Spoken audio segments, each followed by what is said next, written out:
Welcome sa aking channel mga kaibigan at ito na nga ang update sa ating episode 7 sa action seryeng Black Rider. Huwag pong kalimutan mag-like, comment, and subscribe. At ito na po ang dapat niyong pakatutukan. Sa isang lugar kung saan ginapos itong si Jasper ni Elias ay pilit niya itong pinapaamin. Tinanong nga to ni Elias kung anong atraso nito sa kanila at kung bakit pinatay nila ang pamilya ni Elias. Sa una ay hindi ito nagsasalita si Jasper, ngunit pilit itong pinapaamin ni Elias at pinapahirapan. At dahil sa hindi na matiis ni Jasper ang sakit ay umamin na ito na sila ay grupo ng mga sindikato at ang sabat niya sa tanong ni Elias kung bakit nila pinatay ang pamilya ni Elias ay dahil sa nagasgasan raw ang auto nito ni Calvin.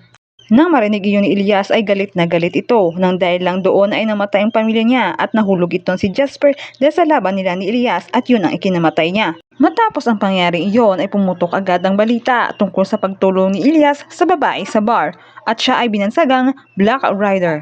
Sa gabing iyon at malakas ang ulan ang nakita na rin ang katawan ni Jasper na wala ng buhay at naroon ang kanyang ama na galit at sabay sunod-sunod ng papaputok ng baril.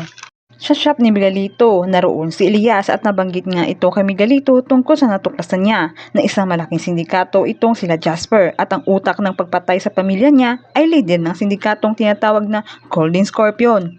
Ayon pa kay Elias ay ginamit nila ang kanilang pera at kapangyarihan para ibaluktot ang ebidensya para mawalang sala sila. Dahil sa pag-alala ay natanong itong ni Miguelito kay Elias kung hindi ba ito kinakabahan dahil malalaking tao raw itong babanggain ni Elias at hindi basta-basta. At matapang na sagot ni Elias ay hindi daw ito natatakot sa mga iyon. Ayon pa kay Elias ay buhay ang inutang nila kaya buhay rin ang sisilingin nito. Kaya hindi ito titigil hanggat hindi raw ito babagsak. Sa pag-relax ni Calvin ay may tumawag ito sa kanya at pinaabot sa kanya ang balita tungkol sa nangyari kay Jasper at tanging sambit niya lamang ay kung sino ang gumawa nito kay Jasper. Sa bahay naman ni Edgardo Magallanes ay pumunta itong ama ni Jasper at natanong nito sa ama ni Jasper kung may nakakaalam na ba kung sino yung pakialamerong Black Rider na yun.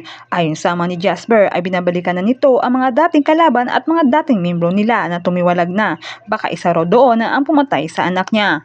Yan lamang po mga kaibigan at pakakaabangan ang sumusunod na pangyayari. Maraming salamat po sa panonood.